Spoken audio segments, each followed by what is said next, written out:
Ouais, alors vous voulez que j'enchaîne sur la quatrième partie? Bon, de toute façon, voilà, j'ai déjà commencé à introduire. Donc la quatrième partie, donc c'est le projet du livre, donc c'est de construire une souveraineté populaire et inclusive.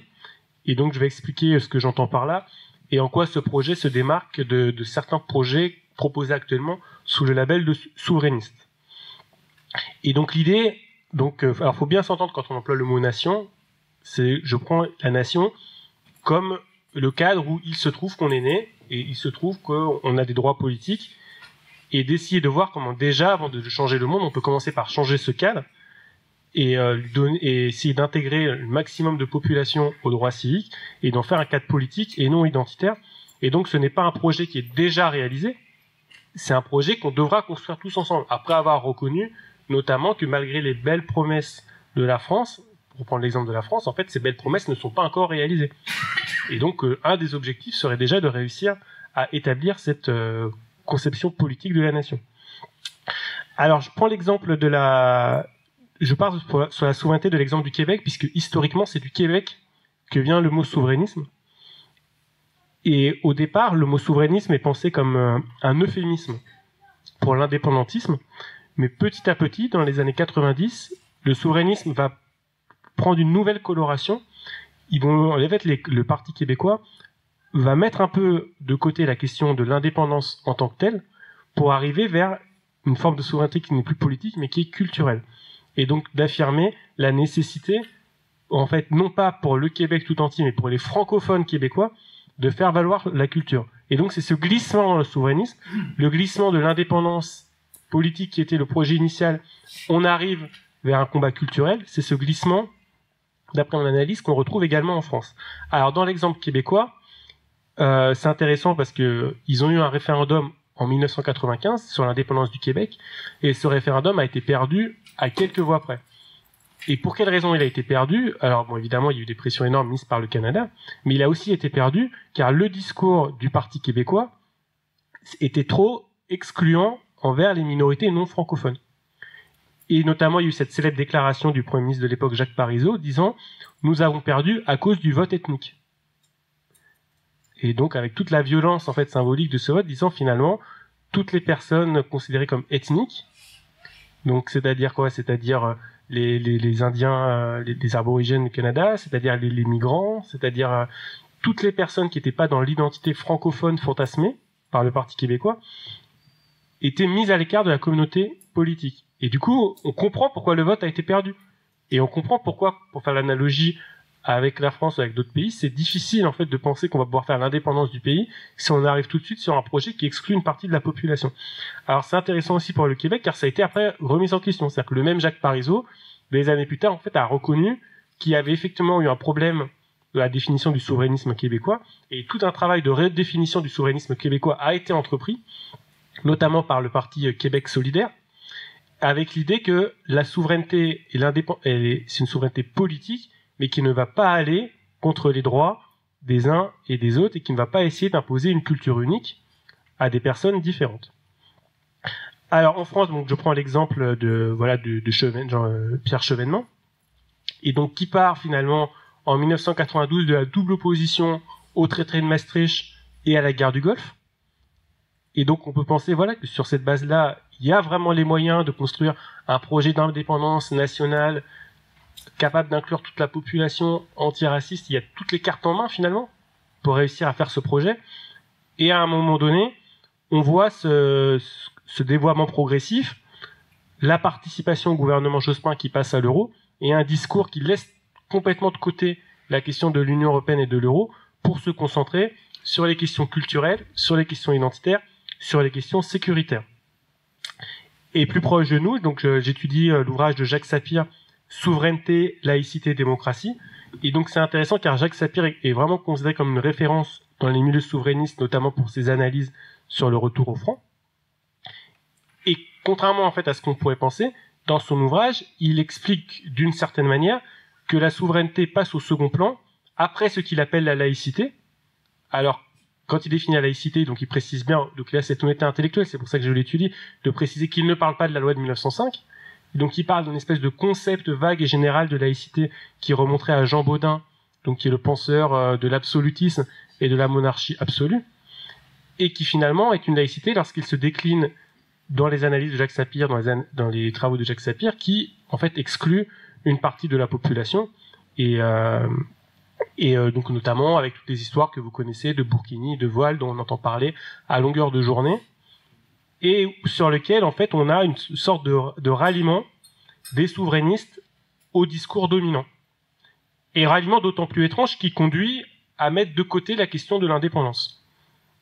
Et je cite également, bon, toujours sur cet ouvrage de Jacques Sapir, c'est que son ouvrage débute en disant que le moment souverainiste, la souveraineté, c'est l'instauration de l'état d'urgence par François Hollande et Manuel Valls. Et ça, c'est quelque chose, voilà, sur lequel j'ai beaucoup réfléchi, beaucoup médité, en fait, sur l'idée que le terme même de souveraineté avait des acceptations différentes. Et que, enfin, pour moi, avant, il me paraissait évident que quand on parlait de souveraineté nationale, ça voulait simplement dire l'indépendance du pays. Donc, j'étais dans une optique, voilà, comme les pays colonisés réclament ne plus être colonisés par d'autres pays, et donc on réclame simplement de pouvoir décider de nos lois. Mais il y a d'autres conceptions de la souveraineté. Alors, ce sont des conceptions qu'il faut étudier. Pour moi, il ne faut pas les labelliser ou les diaboliser. Il faut essayer de comprendre leur sens. Et donc, cette théorie de la souveraineté qui remonte à Jean Bodin, en fait, étudie la souveraineté comme étant la souveraineté de l'État et la souveraineté du souverain vis-à-vis de la population. Donc, d'une liberté, finalement, de pouvoir faire ce qu'il veut à la population, et non pas une liberté telle qu'on pourrait l'interpréter de souveraineté populaire, qui serait une liberté de la population de faire ce qu'elle veut sans ingérence extérieure. Et donc pour moi, voilà, c'est très important en fait, quand je termine sur Jacques Sapir, en fait, de pas dire tout de suite, voilà, il est proche de l'extrême droite, donc ce qu'il dit n'a aucune valeur. Non, il faut aussi de comprendre l'analyse qu'il fait, comprendre l'analyse de la souveraineté qu'il y a derrière, car en fait, c'est un mouvement qu'on retrouve, une sorte de mouvement perpétuel qu'on retrouve dans certains courants souverainistes,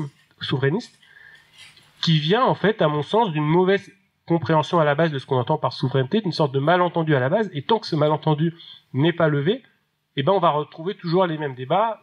Est-ce que les souverainistes, alors, je sais pas s'il y a des gens qui voudront défendre ça, mais en fait, ce serait intéressant d'en débattre, que finalement, il faudrait, pour faire valoir la souveraineté, s'allier avec tout le monde, en dehors de tout clivage idéologique.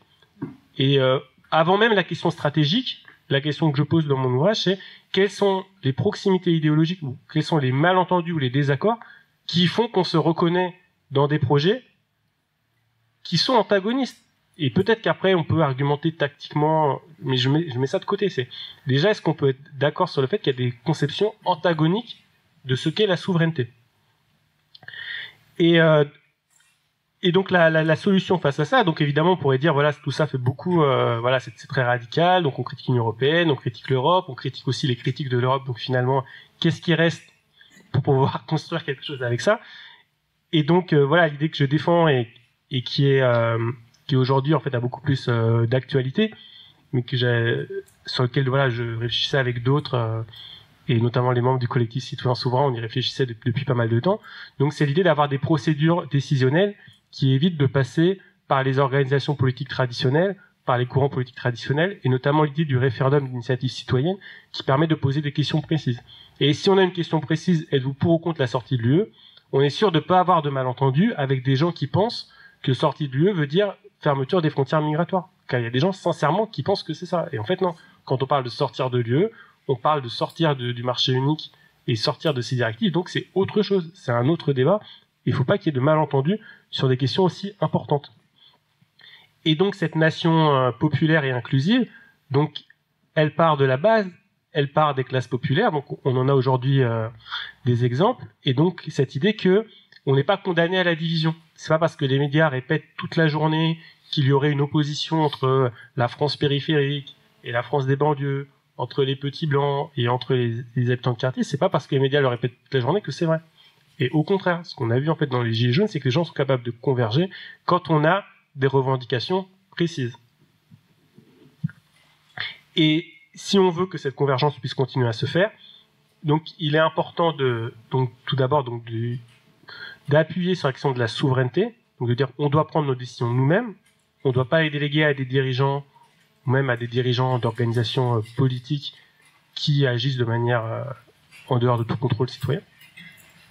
On doit le faire de manière populaire, c'est-à-dire que la question de classe et la question sociale restent primordiales. J'ai peut-être pas suffisamment insisté parce que je pense que c'est clair pour tout le monde dans l'auditoire, mais c'est une question primordiale. C'est qu'évidemment, on peut pas avoir de bonne communauté politique si tout le monde n'a pas un emploi, si tout le monde n'a pas de quoi vivre dignement. Et je rappelle d'ailleurs que sous ça figure dans les textes constitutionnels qui ne sont pas appliqués. Et en fait, si on regarde tous les textes, évidemment, si on regarde la Déclaration des droits de l'homme, ou si on regarde la Constitution de 1793, en fait, on a déjà tout le matériel. On a déjà tout le matériel, donc cette nation populaire et inclusive, c'est pas un horizon lointain où il faudrait tout réinventer de zéro.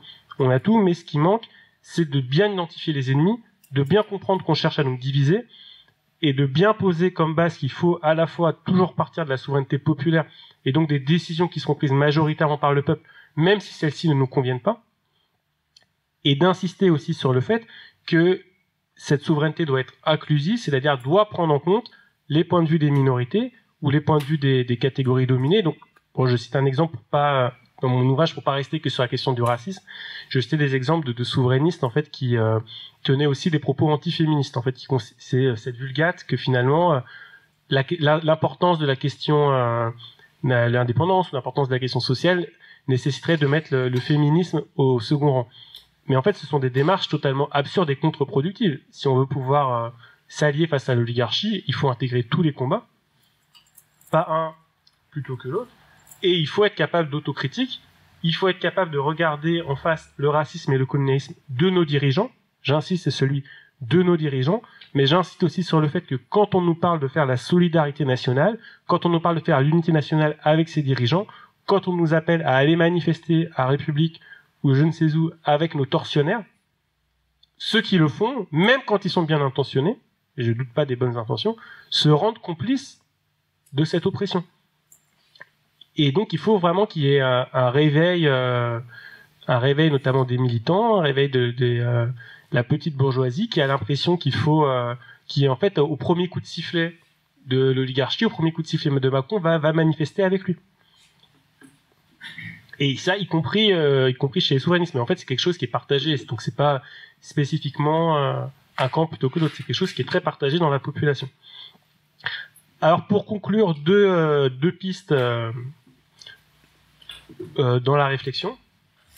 Donc, sur la question du souverainisme, donc j'ai retrouvé donc un article d'une chercheuse belge qui s'appelle Justine Lacroix, et alors qui défend une théorie assez intéressante, qui dit qu'en fait les souverainistes français qui se revendiquent de la République, et là j'aime bien la République entre guillemets, donc un concept abstrait qui n'est pas questionné, qui n'est pas interrogé, en réalité auraient renoncé à la conception politique de la nation, défendraient une conception identitaire de la nation. Donc c'est cette idée-là que j'essaie de défendre, que des personnes qui se revendiquent du terme républicain, en fait, par ce terme-là, et ont une conception identitaire de la nation. Et donc la théorie de Justine Lacroix, c'est qu'il y aurait eu ce biais dans les courants souverainistes en réaction aux théories de Jürgen Habermas. Et donc Habermas, en fait, son idée, c'était qu'il fallait faire ce qu'il appelait un patriotisme constitutionnel à l'échelle européenne. Et que l'échelle européenne était intéressante parce qu'il y avait une telle diversité de cultures et de populations que pour mélanger tout ça, on allait être obligé de laisser de côté les divergences, de s'unir malgré les divergences et de s'unir sous des lois précises. Donc c'est aussi ça la conception politique de la nation, c'est un territoire précis avec des lois précises qui ont été déterminées par la population. Et face à ça, face à cette idée qu'on pourrait comme ça mélanger différentes cultures et différentes populations sous le seul égide de la loi, en réaction à ça, c'est développer l'idée qu'il fallait au contraire exprimer une spécificité nationale, une spécificité culturelle qui serait irréductible à toute communauté politique. Et l'idée que je défends dans mon livre, en fait, c'est qu'on peut reprendre cette idée de patriotisme constitutionnel, donc qui fédère différentes cultures sous le respect des droits humains, sous le respect de la loi votée majoritairement, mais faisons-le déjà à l'échelle nationale, car En fait, ce qui rend impossible à l'échelle européenne, c'est pas tellement la diversité culturelle, c'est vraiment la diversité des systèmes sociaux, la diversité des systèmes politiques, le fait que les services publics, les États, les institutions sont à l'échelle nationale. Cette diversité-là, en fait, qu'on ne peut pas réduire. Mais ce n'est pas un problème de diversité culturelle à l'échelle européenne. Et commençons déjà, donc à l'échelle nationale, par traiter ces problèmes de diversité culturelle, par défendre une conception réellement populaire et inclusive. Donc, je répète, populaire au sens où on doit toujours repartir de lois votées par la majorité de la population, y compris si elles nous paraissent mauvaises. Mais il faut sortir de ce tropisme très ancré à gauche où il y aurait des bonnes lois qui pourraient être imposées d'en haut sans consulter la population. Et par ailleurs, ces lois, si on prend l'exemple de la France, elles s'appuient aussi sur des constitutions, sur les droits de l'homme, sur des déclarations qui, si on les prend au sérieux, sont extrêmement exigeantes en matière de droits individuels, de droits culturels. Enfin, pour le côté religieux, voilà, chacun peut par exemple pratiquer librement sa religion. Pour les côtés sociaux, si vous regardez, voilà, tout le monde a le droit à une vie digne, tout le monde a le droit à un emploi. En fait, on a déjà des textes extrêmement ambitieux, mais qui visiblement sont très peu lus. Et donc ça, c'est à l'échelle nationale. Et après, à l'échelle internationale, donc voilà, je rappelle, donc Samir Amin, la souveraineté au service des peuples. Donc il parle notamment dans son ouvrage donc de souveraineté nationale populaire et inclusive. Donc il y a cette expression qui est employée, alors qu'il l'emploie notamment pour alerter donc sur un fait, donc là sur lequel j'ai pas insisté, mais qui est aussi intéressant, qui est de dire, par exemple, quand vous voyez le mouvement des Gilets jaunes dans la population, il y a des gens qui n'ont pas les papiers d'identité français, mais ils vivent là, ils payent leurs impôts ici, ils participent aux mobilisations, donc ils font partie du peuple. Et donc, on peut faire partie du peuple sans avoir le papier d'identité. Et donc, avoir une conception inclusive de la nation, c'est aussi être capable de dire toutes les ce qui était notamment prévu dans la Constitution de 1793, qui n'a jamais été appliquée, mais de dire c'était une citoyenneté ouverte à tous les étrangers. Et Samir Amin insiste également sur la distinction entre nation dominée et nation dominante. Et donc là, c'est vrai que là encore, c'est un travers dans lequel j'ai essayé dans mon livre de ne pas tomber, qui consisterait à calquer l'idée que la France serait colonisée de la même manière que des pays ont été donc seraient colonisés par l'Europe, par l'Union européenne ou par les États-Unis, de la même manière que les pays notamment africains ont été colonisés. Et donc là, il ne faut pas avoir des analyses aussi caricaturales. Donc il y a bien distinction. Donc ça, c'est une distinction très classique, notamment dans la littérature marxiste, que je cite également dans mon livre, entre nation dominée et nation dominante. Donc parler de souveraineté nationale, quand Thomas Sankara, par exemple, parle de souveraineté nationale, on sait automatiquement qu'il y a un contenu progressiste et un contenu révolutionnaire. En France, ça dépend. Mais j'insiste pour dire que ce n'est pas toujours non, parce que on trouve, voilà, donc je citais notamment des ouvrages même qui sont critiques de l'Europe, mais qui remettent tout de suite en cause l'échelle nationale en disant automatiquement, comme la France a été une nation coloniale, ça veut dire que forcément la souveraineté nationale va être oppressante. Mais en fait, pas forcément. Il faut vraiment regarder au cas par cas. Et de la même manière qu'il y a eu des nations, des luttes indépendantistes et des nationalismes de libération nationale qui étaient révolutionnaires, subversifs quand ils étaient anticoloniaux, et le jour où ils sont arrivés au pouvoir, ils ont parfois mené dans les pays du tiers-monde des régimes autoritaires. Donc de la même manière qu'un nationalisme de nation dominée n'est pas toujours positif, un nationalisme dans une nation dominante n'est pas nécessairement oppressant, mais à condition qu'il soit lucide sur lui-même, à condition qu'il soit capable de remettre en cause les oppressions coloniales, et à cette condition-là, qui n'est pas une condition insurmontable, j'insiste, qui est à la portée de tous, et qui est peut-être en cours de se réaliser, espérons-le, on peut arriver à une conception populaire et inclusive de la nation, et donc qui, immanquablement, va arriver à la sortie de l'Union européenne, la sortie de l'euro, et de tout type de projet européen, pour dire c'est à cette échelle-là qu'on vit. Il se trouve que c'est à cette échelle-là, pour des hasards historiques, qu'on est ensemble, qu'on lutte ensemble, qu'on milite ensemble, qu'on vit ensemble. Et changeons les choses ici et maintenant. Menons cette politique sociale, cette politique de plein emploi qu'on attend tous, menons cette politique de relocalisation écologique qu'on attend tous et qui ne peut se faire qu'à une échelle plus locale. Menons cette politique démocratique, faisons-le par référendum, c'est possible de le faire. Et c'est nécessaire si on ne veut pas arriver à une crise cataclysmique.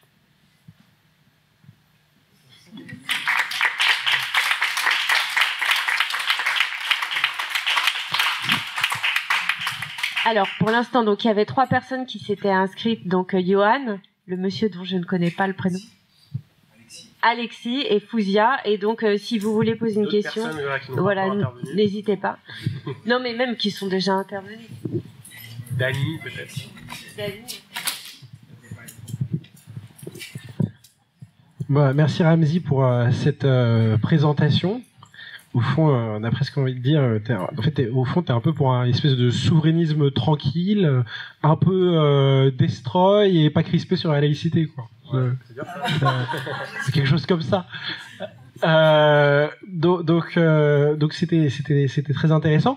Juste sur la petite incise que t'as fait sur Sapir. Je sais pas si l'association Sapir État d'urgence Manuel Valls était je pense qu'elle peut créer un peu d'ambiguïté. On pourrait croire qu'il était parfaitement d'accord avec Valls, Hollande, etc. alors que évidemment pas. Et d'accord sur un sujet. Je suis pas sûr. Je pense que c'est plus compliqué. Et pareil sur Kuzmanovic, enfin de toute façon on en a déjà parlé, on est complètement d'accord sur l'idée que cette crispation sur l'islam ou sur une laïcité figée et complètement, crée les conséquences que t'évoques, à savoir voilà se crisper inutilement sur plein de choses. Néanmoins quand même Kuzmanovic, je crois, est pour la régularisation des sans-papiers par exemple, tu vois. Enfin, j'en ai pas parlé dans mon livre. Ou dans... Non bien sûr, non mais ce que je voulais dire par là, c'est que du coup même chez ce courant-là qu'on peut décrire comme un peu crispé sur certaines questions, je crois que les choses sont un peu plus, sont pas complètement figées non plus. Enfin, c'est ça que je voulais dire par là. Moi, je voulais simplement revenir sur juste un paradoxe quand même qui me frappe. Et qui permettra peut-être de préciser ma remarque de tout à l'heure où je pense qu'il y a peut-être une ambiguïté, c'est-à-dire un malentendu, c'est-à-dire que il y avait quelqu'un qui parlait de la Russie tout à l'heure. Moi, je suis complètement d'accord avec l'idée qu'une France qui est pas en mauvais termes avec la Russie, c'est très important et même en fait si on réfléchit d'un point de vue libéral, l'idée d'une Russie qui tient sur ses jambes et d'États-Unis qui tiennent sur ses jambes, ça crée une espèce de contre-pouvoir et que c'est meilleur pour tout le monde. Donc vraiment sur ça, je suis complètement d'accord.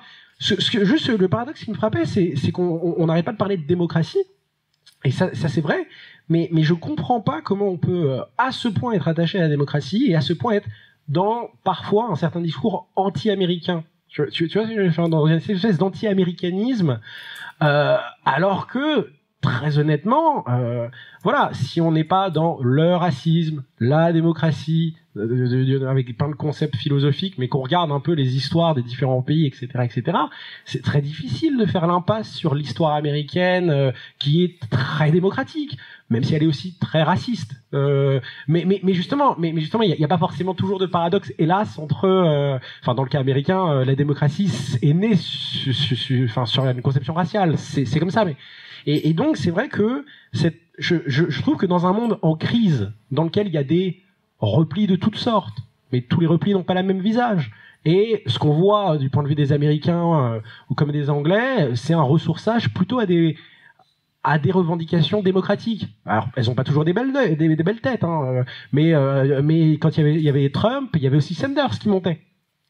Et donc, si on a comme ça des pays qui se ressourcent sur leur tradition politique, je comprends pas comment on peut envisager les 50 prochaines années du point de vue de la démocratie en étant dans une défiance trop importante, je trouve, à l'égard de ces pays-là que représente l'Amérique ou le Royaume-Uni, et par ailleurs vouloir des alliances qui sont certes importantes, mais avec des pays qui souffrent aussi on pourrait prendre le cas de l'Amérique du Sud, où il y a quand même une instabilité chronique dans ces pays-là. Bon, à la limite, tu vas me dire, les Américains, ils sont pas pour rien.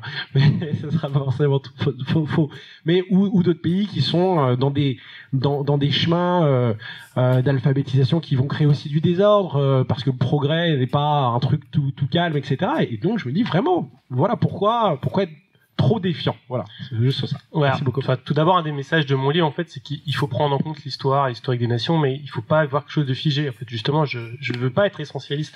Et donc, je n'exclus pas qu'à un moment donné, les États-Unis ou d'autres peuvent changer du tout. et peuvent cesser d'emmerder la terre entière et de faire une guerre tous les 2 ans. Non, mais je dis aussi qu'ils ont participé justement à... Oui, non, mais donc non, c'est déjà un premier point, c'est que voilà, je suis pas dans une conception essentialiste. Et j'ai dit voilà, on peut aller aussi loin qu'on veut, librement dans la critique de la France, du passé de la France, au passé colonialiste, et j'insiste vraiment sur l'importance de le faire. Mais de là, on va pas en tirer la conclusion qu'on ne peut rien faire. On va tirer simplement la conclusion qu'une fois qu'on a soldé ça, on va pouvoir bâtir quelque chose. Et donc, et en plus, donc non seulement ça, et par rapport à ce que tu dis aussi, je pense qu'il faut se garder en fait de l'idée générale qu'il y aurait des modèles où tout est mauvais.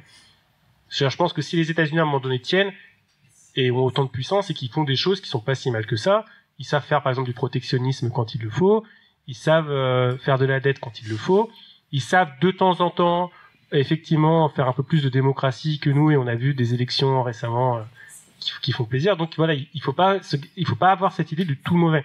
Et c'est pour ça que je voudrais pas qu'elle m'ait entendu sur ce que j'ai dit. Par exemple, dans ma critique de Jacques Sapir, puisque tu es revenu dessus, j'ai pas dit il est tout mauvais, il est diabolique, faut pas lui parler. J'ai dit tout d'abord, ses analyses font autorité sur la question notamment de sortie d'euro et de retour au franc.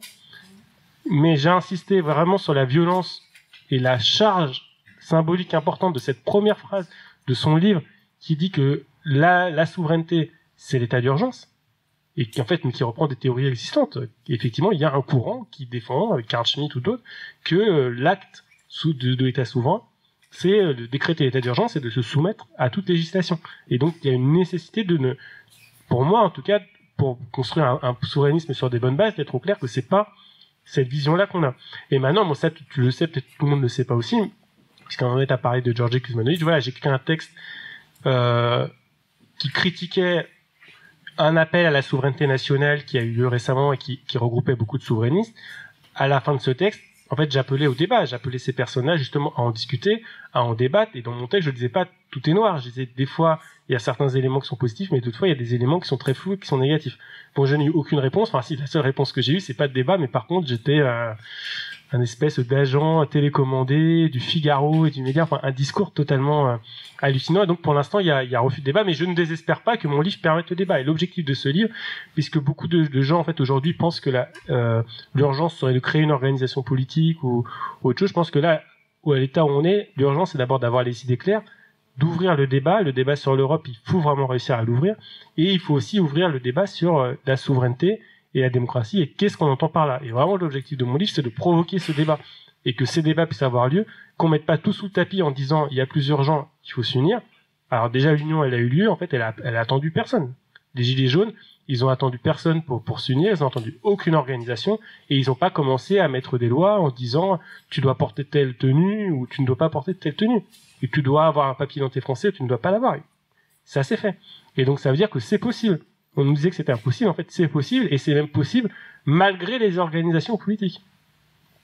Et donc on est encore loin, hein, le chemin est encore très long avant que ça débouche, mais je pense que ça peut vraiment déboucher sur une remise en cause générale du système. Mais j'insiste sur le fait qu'il faut que cette remise en cause générale du système soit capable d'intégrer des éléments d'autocritique. C'est peut-être ce qui pourrait à un moment donné, selon moi, faire coincer le mouvement des Gilets jaunes, c'est cette absence d'autocritique, ou le fait que la critique interne soit mal vue, alors qu'en fait la critique interne est toujours une richesse. Oui, moi j'ai beaucoup apprécié cette dernière partie là, cette présentation que tu as faite là. Il y a deux trois choses que je voulais dire. Tu as parlé des étrangers à un moment donné. Il me semble important de rappeler aussi qu'ils payent leurs impôts. Enfin, ils peuvent malheureusement pas tous les payer, mais le premier de tous, c'est la TVA, et voilà, de très très loin. Donc, on peut dire de façon statistique comme ça qu'ils payent leurs impôts, puisqu'ils payent le plus gros de tous.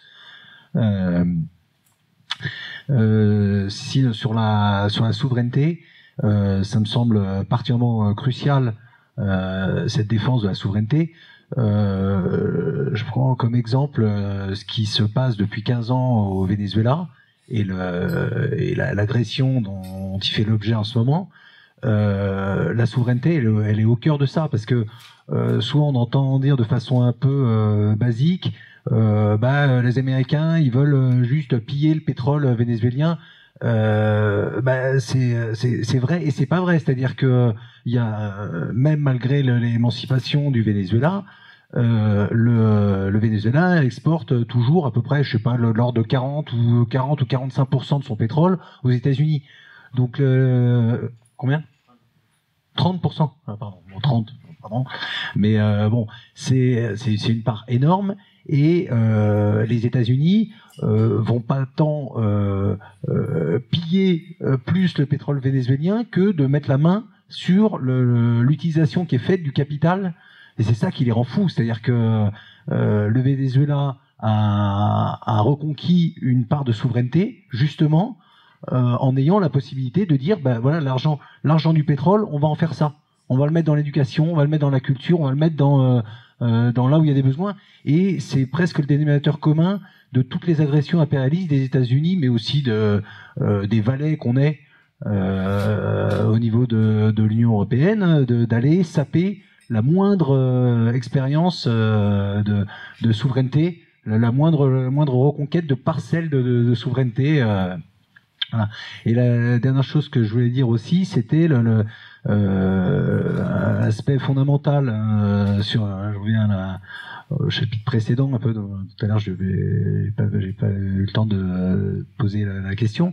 C'est la notion de classe et dont tu as parlé à plusieurs moments, hein, et en particulier la notion de capital qui me paraît fondamentale. C'est-à-dire que tu as parlé plusieurs fois d'oligarchie. Effectivement, on vit dans une forme d'oligarchie, mais l'oligarchie, c'est pas Macron. Macron, c'est pas un oligarque. Macron, c'est le valet des oligarques. C'est pas un oligarque, Macron. C'est pas Trump, c'est pas un oligarque. C'est pas eux qui ont le pouvoir. Eux, ils passent. Par contre, les détenteurs du capital, ils restent. Après, c'est leurs enfants, c'est leur. Mais si jamais Macron ou Trump ou un autre, il lui passait un beau matin, ça n'arrivera pas, hein, mais s'il lui passait par l'idée à un moment donné de tourner Kazakh et d'un coup de faire preuve d'indépendance un peu, mais il serait immédiatement mis au banc d'une façon ou d'une autre. Voilà, il y a des lignes jaunes qui n'ont pas le droit de franchir. Donc les vrais oligarques, pour ce qui est de la France, les vrais oligarques, c'est les Bouygues, Bolloré, Dassault, et quelque part, ils façonnent ces personnages qui font partie de l'oligarchie, mais qui sont pas les oligarques, quoi. Qui sont leurs servants, et ils les façonnent sur 20-30 ans, en permettant qu'ils deviennent ce qu'ils deviennent. Et ils misent d'ailleurs sur plusieurs. Voilà, de telle façon qu'ils aient à différentes étapes toujours le bon cheval sur lequel ils ont mis, ou les bons chevaux sur lesquels ils ont misé. Voilà, les derniers points que je voudrais dire, c'est qu'on a un rôle tous particulièrement important dans le travail qu'on peut faire autour de nous-mêmes, d'expliquer en quoi, pas juste qu'il faut quitter l'Europe, mais pourquoi il faut quitter l'Europe, c'est-à-dire pourquoi elle n'est pas réformable. Expliquer, vraiment faire de la pédagogie sur pourquoi elle n'est pas réformable, parce que la façon même dont elle s'est construite fait que, si vous voulez, comment expliquer ça, quand il y a de temps en temps un projet qui est défendu par le capital, pour abaisser encore plus les salaires, parce que c'est ça le dénominateur commun, la politique, c'est même pas tant la construction américaine, mais c'est le fait de baisser les salaires, directs et indirects. Mais quand il y a une volonté de faire passer un projet important pour baisser les salaires, eh ben, le capital, il a tout moyen de faire plier les quelques États qui seraient un peu à gauche, qui seraient arrivés par des élections, en disant, bah, écoutez, là maintenant, ce projet-là, il est fondamental pour nous. Si jamais vous cédez pas là-dessus, eh ben, on vous envoie une espèce de tsunami économique, sans le dire comme ça, mais c'est l'effet que ça a. Or, quand bien même on aurait demain 25 pays qui arriveraient avec des majorités très progressistes, c'est absolument impossible, hein, mais imaginons, vraiment en construction de l'esprit, qu'il arrive au même moment, voilà, d'un coup, 25 ou même 28 pays qui arriveraient avec des majorités très progressistes. Eh ben, nous, on n'aura pas la possibilité de faire d'agir sur ce genre de levier en disant mais voilà, nous on va vous faire les quelques derniers gros bastions du capital, on va vous faire céder par telle mesure de rétorsion. C'est-à-dire que bon, déjà ça n'arrivera jamais qu'il y ait d'un coup 20 ou 25 pays sur des bases vraiment progressistes, mais quand même ça arriverait, on pourrait pas faire céder les derniers et donc on pourrait pas réorienter justement cette Europe. Je pense que c'est important de faire comprendre aux gens en quoi elle n'est pas réformable, c'est son ADN, elle a été construite comme ça, elle a été construite par le grand capital pour le grand capital et voilà. Alors merci pour cette question qui va me permettre de préciser justement certains points. Alors bon, déjà sur la distinction que tu fais, est-ce que Macron est un oligarque? Bon, sans aller à cette finesse d'analyse, disons que moi dans mon ouvrage effectivement je considère Macron comme candidat de l'oligarchie, mais j'emploie aussi le terme de bourgeoisie pour désigner quelque chose de plus large. Des gens qui disposent de capitaux sociaux, de capitaux culturels, y compris des gens qui se perçoivent comme anti-système, anti-Macron, mais dont tous les habitus sociaux et culturels vont les conduire à la fin à voter Macron, réellement, ou en tout cas à faire le jeu de Macron, par le truchement justement de l'Europe. Et c'était justement un des objectifs de mon livre, de montrer en fait comment l'idée européenne est ce moyen qui fait cette solidarité entre une petite oligarchie à 1%, et quelque chose de plus large, à un 10, un 20, à 25%, qui dans la société, par le truchement de l'idée européenne, et par des fois certains bons arguments, parce qu'en fait, il faut quand même, le fait qu'on puisse pas avoir de débat public sur l'Europe, fait que du coup, on a du mal à développer un argumentaire vraiment fin. Et je pense qu'il y a énormément de personnes qu'on peut convaincre sur l'Europe si on nous laissait plus de temps pour affiner nos argumentaires, pour aller plus loin. Mais comme on a très peu de temps, on est obligé d'aller dans le caricatural. Et quand on va dans le caricatural, forcément, il y a des gens qui sont pas convaincus. Et un des objectifs de mon livre, c'était de prendre des arguments un peu différents, des biais un peu différents, pour essayer de convaincre plus de monde. Alors, l'Europe n'est pas réformable. Alors, il y a un biais pour le montrer, qui est le biais un peu juridique, d'étudier les traités et de montrer les dispositions des traités. Mais selon moi, en fait, vraiment, le moyen le plus rapide pour répondre à ça, c'est juste de dire, c'est des peuples, on est des peuples différents, on est des pays différents, pourquoi se forcer à se mettre tous ensemble pour faire quoi que ce soit? En fait, on se doute bien que même avec les meilleures intentions du monde, même si on avait 28 gouvernements progressistes, en fait, on n'arriverait pas à se doter d'institutions communes et de règles communes à cause de la diversité des systèmes économiques et des systèmes sociaux. Et je pense que cet argument-là, finalement, il est plus rapide pour réussir à répondre. Sinon, on va s'enfermer dans le juridisme et avec des gens qui vont dire oui, mais les traités, les dispositions, on peut faire un rapport de force, on peut les changer. Et plutôt qu'aller dans tout ça, dire mais pourquoi se forcer à se mettre avec ces pays-là? Et si on veut se mettre avec des pays, pourquoi se forcer à se mettre avec des pays européens, pas avec des pays non européens? Et si on veut se mettre avec des pays européens, pourquoi se forcer à le faire tous ensemble et pas dans des coopérations bilatérales? Sur le caractère de classe, j'ai peut-être pas assez insisté dessus, mais en fait c'est très important ce que tu dis. Là je reviens vraiment sur l'Union européenne telle qu'elle est et pas sur l'idée d'Europe générale. L'Union européenne telle qu'elle est, elle est une machine à détruire les États. Et pourquoi? Parce que ces États, aussi imparfaits soient-ils et aussi parfois répressifs soient-ils, sont aussi des États qui ont été construits avec des services publics, avec des sécurités sociales, avec des compromis. Il y a eu des compromis de classe entre le capitalisme et les ouvriers du fait de la puissance des partis communistes. Et ces résurgences, ces résiliences-là, dérangeaient vraiment les oligarchies parce que c'était des moyens, même malgré leurs imperfections, c'était des moyens, des premiers pas, des premiers cadres pour faire autre chose. Et donc, dans l'Union européenne, il y a vraiment une volonté systématique de détruire tous ces cadres. Et en fait, c'est de manière générale, le projet américain et le projet général de la mondialisation, tel que je le conçois, c'est vraiment la volonté de démanteler un par un tous ces cadres étatiques. Et en fait, on n'a même pas besoin, pour moi, on n'a même pas besoin d'aller dans la défense, ni d'ailleurs dans la critique du gouvernement vénézuélien. On n'a pas besoin d'aller jusque-là, en fait. Le simple fait qu'il y ait un État qui ne soit pas aligné, ça pose problème aux États-Unis, ils vont chercher à renverser. Comme tu as dit, pétrole ou pas pétrole, finalement. Richesse ou pas richesse, dès qu'il y a un État non aligné, dès qu'il y a un État qui donne la possibilité de faire autre chose, ils vont vouloir le renverser. Et donc l'exigence de souveraineté, pour moi, c'est l'exigence de revendiquer l'indépendance du Venezuela et le refus de toute ingérence, y compris si c'était vrai, qu'on nous dit que le gouvernement vénézuélien était tyrannique. Mais en fait, même si c'était vrai, c'est pas aux Américains, c'est pas aux Européens, en fait, de venir faire ça. C'est au peuple vénézuélien et c'est au peuple de se libérer. Et enfin, pour citer Robespierre, en fait, personne n'aime les missionnaires armés. Personne n'aime qu'on leur apporte la liberté de l'extérieur. Donc, laissons-les se débrouiller. Déjà, cessons de vendre des armes au régime autoritaire. Déjà, c'est pas mal, de manière générale.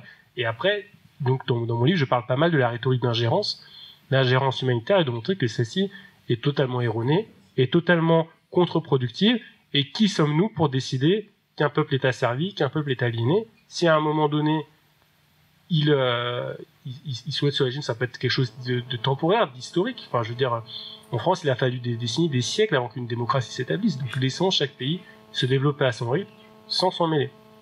Et pour moi, le meilleur des internationalismes, c'est déjà de laisser chacun se développer à son propre rythme. Alors, après Michel.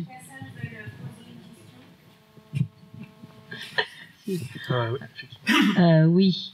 Et on a des personnes qui n'ont pas parlé encore en priorité. Non, mais on alterne. Et on vous note Fouzia et Alexis aussi. Oui, non, Alexis derrière. Et toi, c'est comment?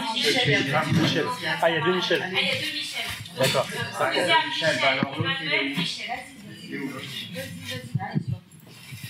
Michel. Oui, mais enfin moi je suis un peu perdu parce que la plupart des gens qui ont parlé ici ont beaucoup de références théoriques que moi je n'ai pas du tout. Hein. J'ai eu l'avantage par rapport à d'autres, par contre, de lire ce livre puisqu'il me l'a donné à lire pour avoir éventuellement quelques remarques de détail à formuler. Moi, ce qui en ressort, ça m'a appris plein de choses, en particulier, alors je démarre juste là-dessus, mais sur le fait que l'idée européenne est née en Espagne et dans une idée d'Europe au niveau des royautés à l'époque, et que finalement, ça a été concomitant d'une hostilité à la fois contre les Arabes et contre les Juifs à l'époque. Et ce qui colle bien avec ce que certains veulent remettre au goût du jour, effectivement, de l'Europe chrétienne. Et alors, on pourrait développer sur le fait qu'aujourd'hui, on dit judéo-chrétienne, parce que les Juifs, à partir du moment où ils ont été à la suite de la dernière guerre et de l'extermination, où ils ont été exclus de l'Europe majoritairement, en tout cas par les gouvernements européens, il y avait un antisémitisme très fort, ils sont devenus des alliés en allant faire une colonie quelque part. Et donc voilà, ça c'est une réflexion sur cette question-là. Mais au-delà de m'avoir appris ça, je peux dire que si j'avais lu ce livre quand il a été écrit c'est-à-dire au mois d'août finalement, quand il a été terminé, j'aurais dit c'est quand même assez idéaliste comme démarche, parce que ça présuppose qu'on peut sortir de l'Union européenne, mais on voit pas quelle force peut sous-tendre un mouvement qui aille dans ce sens-là. C'est très beau d'imaginer que toutes les populations, on va sortir du racisme par le haut, en imaginant qu'il y aura de libre circulation des personnes, et au contraire que les marchandises, enfin, depuis le temps qu'on attend ça, ne pourront plus circuler librement. Donc, rétablir l'humanité sur des vraies bases. Mais effectivement, au mois d'août, c'était très idéaliste parce que on ne voyait aucune force qui sous-tendait ça, et toutes les forces politiques chez nous sont quand même effectivement avec des clivages qui n'ont rien à voir. Et ce qui donne un peu l'idée, peut-être que je sais pas, visionnaire, c'est peut-être un peu grand, mais disons que ça va dans le sens du moment, c'est que le mouvement des Gilets jaunes donne une certaine crédibilité à l'idée qu'on peut construire un peuple avec les gens qui vivent ici. Et alors, ce problème-là n'a pas été peut-être évoqué encore vraiment chez les Gilets jaunes, mais il est évoqué pour le coup dans ton livre. La question, et moi c'est quelque chose que j'avais dans la tête d'une manière intellectuelle, hein, parce que quand on n'est pas vraiment... moi j'ai fait un travail manuel pendant très longtemps, mais je me considère quand même comme... pas directement soumis à l'exploitation la plus rude, comme tu dis. Bon, et donc d'une certaine manière, la lutte de classe, elle est un peu dans la tête quand on est intellectuel, et même si on est intellectuel qui est devenu plus ou moins manuel, voilà. Donc le fait est qu'aujourd'hui, on se pose bien la question d'un rapport égalitaire avec le reste du monde, et en particulier ce monde qui a été colonisé par nous et dont on bénéficie. On sent bien que notre niveau de vie aujourd'hui, il bénéficie toujours de la colonisation sous les nouvelles formes qu'elle a prises. Hein. Et donc d'imaginer, c'est idéalisme et peut-être ça va devenir réaliste, d'imaginer qu'on puisse transformer ces relations avec le reste du monde en des relations égalitaires, moi je trouve ça formidable. Et si, alors en prenant le livre à l'envers, si à partir de cette idée, de cet espoir, on arrive à la conclusion que le seul moyen d'y arriver, c'est de sortir de l'Europe, et ben effectivement, il faut convaincre tout le monde de sortir de l'Europe pour construire quelque chose qui soit possible, qui permette à tout le monde de vivre dans une communauté qui donne les mêmes droits, quelle que soit la nationalité, ou disons que tous ces gens qui sont ici, qui participent, ou tous ceux qui ont envie de venir parce que l'Europe est quand même un noyau de richesse et de richesse prélevée sur l'Afrique ou sur le reste du monde, ben, que tous les gens qui ont envie de venir puissent trouver un lieu de vie commun au-delà du racisme et au-delà de ça. Je peux pas dire qu'aujourd'hui le débat soit posé comme ça dans les Gilets jaunes, mais enfin on sent la possibilité d'aller dans ce sens-là. Et de ce point de vue-là, peut-être que pour employer un vocabulaire ancien, il y a quelque chose en définitive de matérialiste dans ton livre, et puisque tu as senti peut-être qu'il y avait les germes ou la possibilité d'un mouvement comme ça. Voilà, et donc moi je trouve que ça devrait participer à un certain renouveau d'enthousiasme pour un changement, et donc ça c'est vraiment une très bonne chose. Et puis voilà, je sais pas, je voulais dire autre chose, mais j'ai oublié. Mais enfin, merci d'avoir fait ça parce que je pense que ça peut contribuer. Alors maintenant, diffuser sa lecture, et surtout le début est quand même un peu ardu. Je pense pas que ce soit un livre qu'on puisse diffuser à la cabane d'à côté, comme ça, et que tout le monde va lire et qu'on va se dire, voilà. Ah oui, ce que je voulais dire, c'est que j'avais émis l'hypothèse dans mes critiques qu'on pourrait mettre comme sous-titre manifeste pour une société inclusive, féministe, etc. Et effectivement, on est convenu que le terme manifeste était un peu fort, mais je pense que ça serait une prochaine étape de donner un optimisme à tout le monde en donnant quelque chose peut-être qui parte plus de la réalité de ce que vivent les gens qui sont les plus opprimés ici. Voilà, parce qu'elles ne s'expriment pas. Tous les textes que vous avez cités, quand même, ils sont tous plus ou moins loin. Il y a des gens qui font des enquêtes et qui se considèrent du côté du peuple et qui font des enquêtes intéressantes, mais pour le moment, c'est pas la voix du peuple, vraiment. Hein. Il y a encore un grand chemin.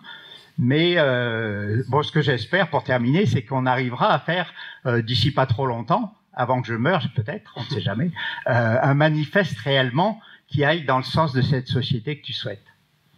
Alors, juste, il reste Fouzia, Emmanuel et donc Michel. On prend peut-être toutes les questions et puis après tu conclus.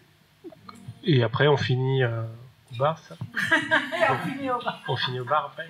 Est-ce que tu veux continuer à une réponse et une question, une réponse Oui, mais je fais assez rapidement sur ce qu'a dit Michel. Il n'y a pas grand-chose à ajouter. En fait, effectivement, ce livre-là n'est pas un manifeste, puisqu'il vise à effectivement aller sur des points ardus.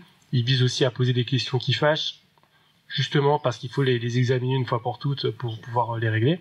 Mais je vais faire un petit peu de pub. Voilà, il y a le collectif des citoyens souverains, une association dont je suis membre, voilà, qui travaille justement pour essayer de faire un travail de vulgarisation, un travail de fiches, un travail d'argumentaire court, pour cette idée en fait qu'on peut réunifier les classes populaires contre le système, contre l'Europe, contre notre oligarchie, sur la base des souverainetés respectives.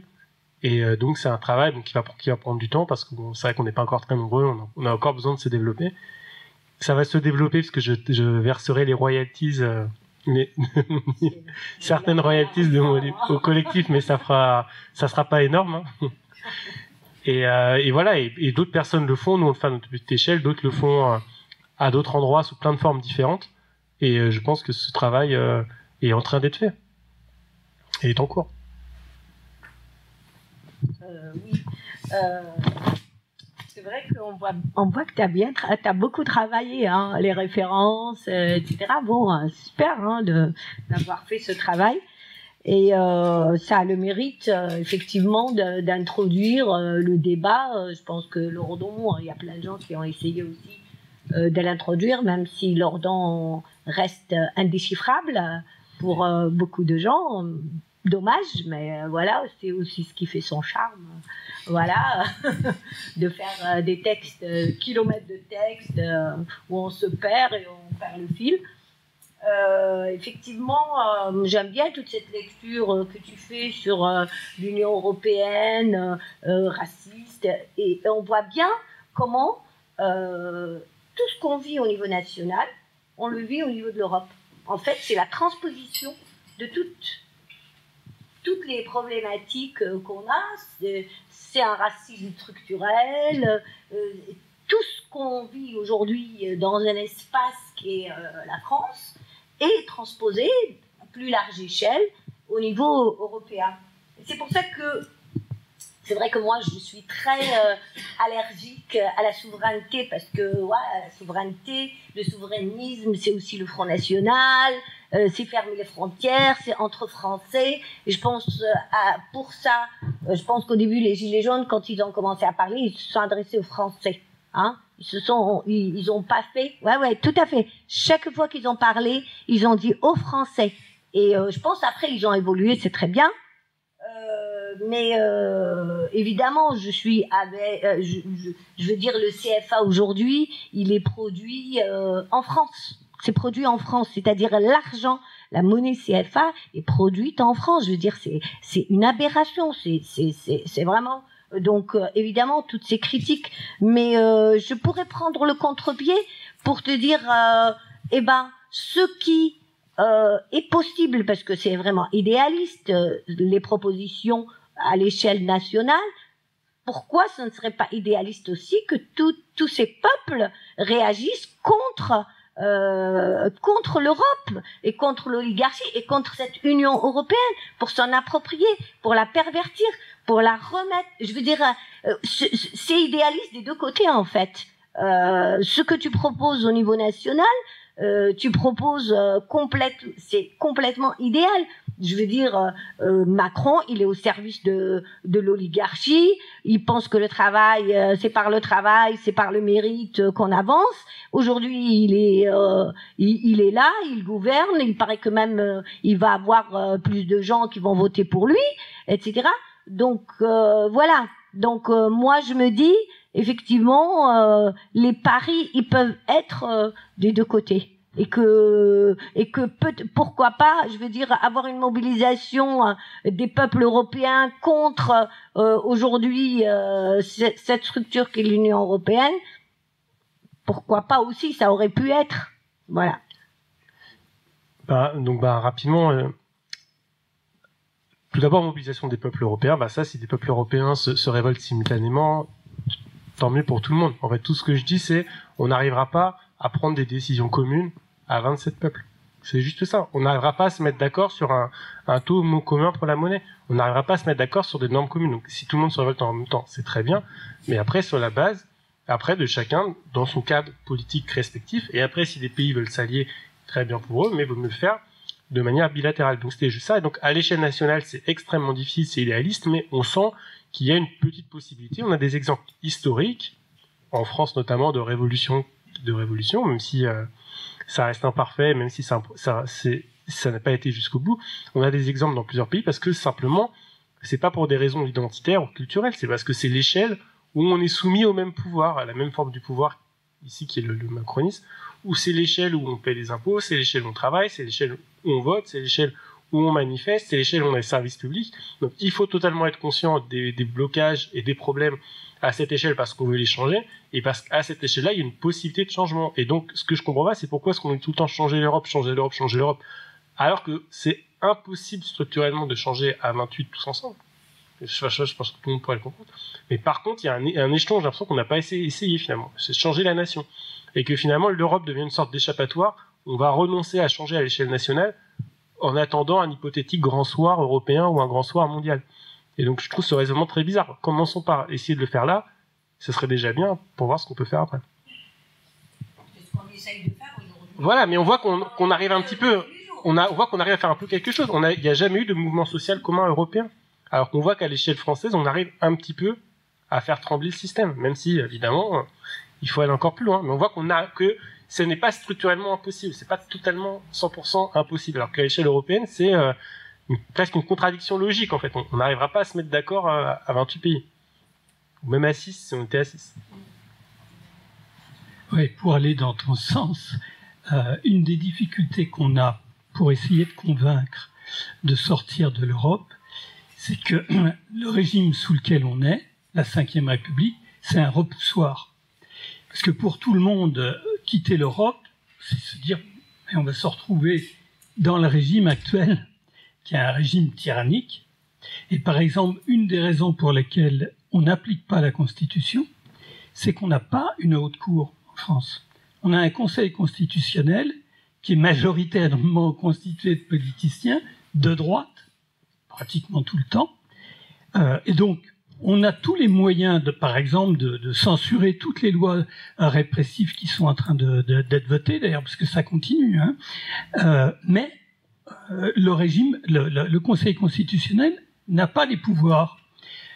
Et notamment parce qu'il faut que ça soit l'opposition qui fasse un recours bien rédigé, très technique, et que c'est jamais le cas. Et que par conséquent, avec rien que le préambule de la Constitution, on devrait pouvoir faire censurer presque toutes les lois tyranniques qui sont passées. Mais comme on a une Constitution qui est aberrante, elle passe quand même. Donc nous, notre difficulté, là je m'inclus puisque moi je fais partie des citoyens souverains, la difficulté qu'on a, c'est que pour tout le monde, l'Europe, ça a été, sur certains plans, un progrès. Par exemple, la Cour européenne des droits de l'homme, elle nous a obligés à faire des progrès. Et la Cour européenne de justice de l'Europe, de l'Union européenne, elle nous a obligés à faire des progrès.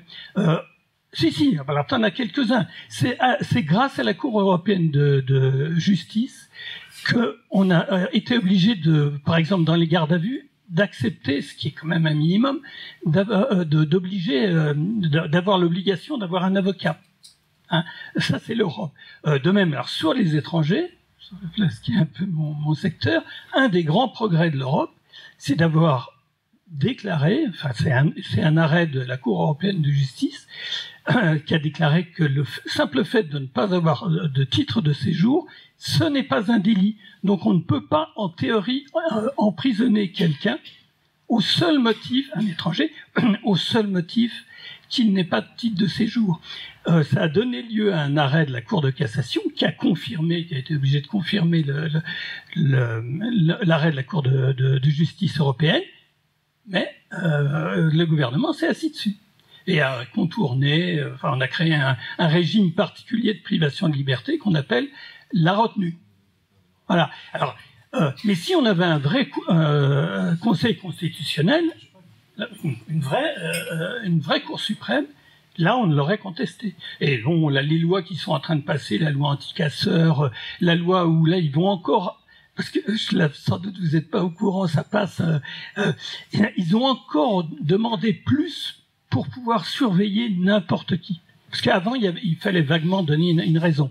Là, la loi qui va passer, on peut surveiller n'importe qui pour n'importe quel motif, évidemment sans contrôle judiciaire. Voilà. Mais alors maintenant, c'est pour n'importe quel motif. Alors vous imaginez, je ne sais pas si on va tous être sous surveillance. Et alors, une dernière nouveauté, d'ailleurs là-dedans, c'est qu'on va pouvoir regarder le contenu de ce que vous regardez sur Internet. Avant, théoriquement, c'était les métadonnées. Enfin bref. Ça, on devrait pouvoir le faire censurer, c'est monstrueux, mais on est coincé. Donc, si tu veux, il faut qu'on arrive, j'ajoute, tu vois, un étage à ta charge, il faut qu'on arrive à faire en même temps un projet pour une 6e République. C'est-à-dire qu'on donne une perspective pour une vraie démocratie nationale. Parce que tant qu'on n'aura pas une perspective de démocratie nationale, sortir de l'Europe, tu vois, on dira, mais on va se retrouver Non, mais Par exemple, aussi poser le problème du capitalisme, de la façon dont on réforme entre guillemets le capitalisme. Hein, parce que là, c'est pareil, on a toujours la même réponse de dire oui, mais c'est bien joli, mais on va se retrouver sous un capitalisme national.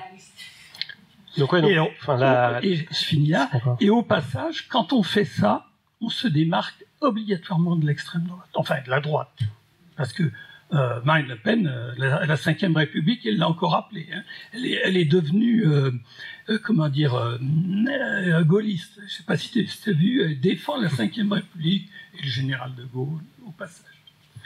Ouais, non, donc l'argument en fait, d'Emmanuel est très juste. Et enfin, voilà, je l'étudie notamment dans mon livre, mais c'est très important. Alors d'abord, moi, la manière dont je l'étudie dans mon livre, c'est de prendre sur l'action de la Cour européenne des droits de l'homme. Toi, tu dis, il y a aussi parfois la Cour de justice de l'Union européenne. Moi, je me suis vraiment concentré sur la Cour européenne des droits de l'homme et montrer que effectivement, il y a certains moments où elle rend des jugements progressistes en faveur des droits. Donc, je parlais notamment des questions voilà, de garde à vue, des questions de crimes policiers. Et soit dit en passant, ça va faire plaisir à Johan, c'est que c'est vrai que parfois, par exemple, on pourrait s'inspirer des traditions anglo-saxonnes pour la liberté, pour les libertés individuelles. Et c'est vrai qu'en fait, en France, il y a quand même un certain héritage de l'État absolu qui peut parfois brimer les libertés individuelles. Et pour moi, la réponse à ça, justement, c'est de dire exactement ce que tu as dit. C'est plutôt qu'aller chercher à la Cour européenne des droits de l'homme, qui de toute façon n'a aucun poids, n'a aucune manière de faire appliquer réellement ses décisions et qui n'a aucune légitimité. C'est à l'échelle nationale, exactement comme tu as dit, qu'il faut se battre pour avoir une Cour des droits de l'homme à l'échelle française, qu'il faut se battre pour réformer les institutions. Et donc, même si je développe pas très loin sur le sujet dans mon livre, mais j'insiste vraiment sur le fait que tout ça, c'est à l'échelle nationale que ça doit se poser, qu'il faut pas chercher illusoirement quelque chose à l'échelle européenne, donc de réformer les institutions pour les rendre plus démocratiques, et effectivement aussi sur les questions sociales, de lutter contre le capitalisme. Et voilà, mais en fait, ton argument il doit vraiment être pris en compte, c'est qu'on peut pas le balayer d'un revers de main, et on peut pas dire tout est mauvais dans l'Europe, parce que parfois il y a des choses bonnes, mais en fait, ce que j'ai dans mon livre, c'est que même les choses positives ou progressistes, en fait, sont piégées. Elles sont piégées parce qu'on donne l'illusion qu'on pourrait chercher des solutions à une échelle qui est en dehors de tout contrôle politique. Et c'est quand même problématique de dire qu'il y a des normes, même si on les juge bonnes, qui peuvent être appliquées à l'échelle européenne sans qu'elles soient passées par des lois, sans qu'elles aient été soumises au peuple, en fait. Mais il faut, pour que l'argument soit fort, il faut l'appliquer pas seulement sur des lois mauvaises et absurdes qu'on connaît, mais aussi sur des bonnes décisions, des choses qu'on juge bonnes, qu'on juge des progrès. Il faut montrer que même là, pour que le projet Quittons l'Europe voilà, soit vraiment pleinement satisfait, il faut montrer que c'est valable, même dans le cas où on a l'impression que l'Europe peut apporter un progrès. Et donc il faut évidemment le prendre en compte.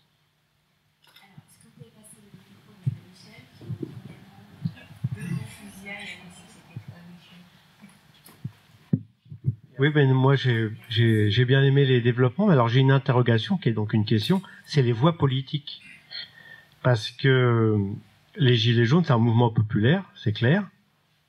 Moi je l'ai vu à La Ciotat par exemple où j'étais, où c'est une vieille ville ouvrière. Les Gilets jaunes c'est les ouvriers. Mais un mouvement populaire ça fait pas une direction politique. Et je pense pas. Tu as critiqué les partis traditionnels. Donc, à contrario, tu es pour des partis non traditionnels, mais je pense pas qu'on puisse faire l'économie d'un combat politique, parce que il est clair, et on a des exemples dans le monde entier, que dès qu'on fait un pas contre l'oligarchie, on a un déluge sur la tête. Donc, il faut une force politique. Ça, c'est le premier point. Le deuxième point, c'est que moi, je pense en plus, il faut vraiment beaucoup de clarté dans le combat politique. Alors, tu cites Jacques Sapir, et tu cites Jacques Sapir citant Carl Schmitt. Mais tu le critiques. Mais Carl Schmitt, c'est le théoricien nazi du droit. C'est-à-dire, on peut pas faire comme si c'était un juriste parmi d'autres. C'est comme les philosophes qui se réfèrent à Heidegger en faisant mine d'oublier que c'était le philosophe du nazisme, quoi. Donc là-dessus, moi, je pense qu'il faut être hyper rigoureux. Pour moi, Jacques Sapir, il est rayé. Hein. Comme les philosophes qui citent Heidegger, pour moi, c'est fini. Donc il faut être... Parce que sinon, les dérives, elles sont vraiment... elles nous guettent, quoi. Bon, en fait, moi, juste ma démarche, c'était pas de baser sur l'étiquette. Donc, effectivement, Carl Schmitt, il y a le passé nazi, tout ce qu'on veut, mais en fait, moi, je veux pas me prendre cet argument-là. C'est pas l'argument de il a travaillé avec les nazis que je veux prendre, c'est quel est son contenu politique, quelle est sa théorie politique qui le conduit à mener à ça. Donc moi, c'est cette idée en fait de la souveraineté, c'est l'état d'urgence, et donc ça veut dire c'est refuser les règles de l'état de droit. Pour moi, c'est ça en fait, c'est ça qu'il faut comprendre, c'est ça qui va mener. Donc je veux pas dire tout de suite je raye de la carte. Il y a une personne là à la fenêtre qui nous dit, je pense que il faut libérer la salle. Mais voilà, en fait, en tout cas, c'était la démarche de mon livre. Et moi, c'est une démarche à laquelle je tiens, en fait, c'est de pas tout de suite mettre une étiquette et dire vous êtes banni, c'est dire voilà ce que vous avez dit, c'est ce propos-là qui me pose problème, et c'est celui-là, en fait, qui va mener au problème. Mais après, enfin, je comprends également ta démarche. Enfin, l'idée dans les théoriciens nazis. Non, mais je parle pas de toi. Ouais, non, je sais, mais en tout cas, moi, c'était ma démarche. Pour présenter ma démarche, c'était de prendre ce qui posait problème. Et c'est intéressant, en fait, tu as employé le mot « il faut une direction politique ». Et en fait, pour moi, c'est ça le problème dans les organisations traditionnelles. Ce qu'il faut, c'est pas une direction politique. Ce qu'il faut, c'est une organisation politique. C'est qu'en fait, non, mais je sais qu'on parfois on emploie les mots de manière synonyme, mais en fait, ça, c'est un vrai problème. On a besoin de structures pour s'organiser, mais on n'a pas besoin de leaders. On a besoin de structures qui permettent de prendre des décisions, par exemple au niveau des Gilets jaunes, mais ça peut aussi être d'une structure avec une pluralité d'opinions, avec certes des grands principes qui fédèrent, des grands objectifs et après une pluralité d'opinions sur d'autres sujets. Donc il faut être imaginatif sur les procédures, s'inspirer de la question du référendum d'initiative citoyenne, commencer à l'expérimenter à une échelle plus locale. Et pour moi, en fait, il faut vraiment casser cette idée dont on aurait besoin de leaders ou de dirigeants. Pour moi, on a besoin de débats. Alors à un moment donné, ça va s'incarner. À un moment donné, il y a des lignes qui vont s'incarner, mais on a en gros, on a les objectifs politiques qui sont plus ou moins posés. Ce qui nous manque, c'est une organisation qui soit capable de rompre avec ce modèle de ça va être centralisé, on va tous suivre une personne. Non, il faut qu'on dise voilà, on va être très différents dès le départ et on va s'unir ponctuellement sur un objectif précis. Et pour moi, si on arrive à rompre avec ce schéma-là et à créer une organisation démocratique, et ça va se faire. Pour moi, ça va finir par se faire. En fait, ça va prendre un peu de temps parce qu'il y a les vieux partis qui sont dans des anciens schémas, mais ça va finir par se faire. Et j'ai pas de doute effectivement que ça va se faire. Et comme tu as dit, c'est nécessaire de toute façon pour arriver à quelque chose. Il y a aussi les Gilets jaunes d'organiser ouais. Et là, ouais. Non.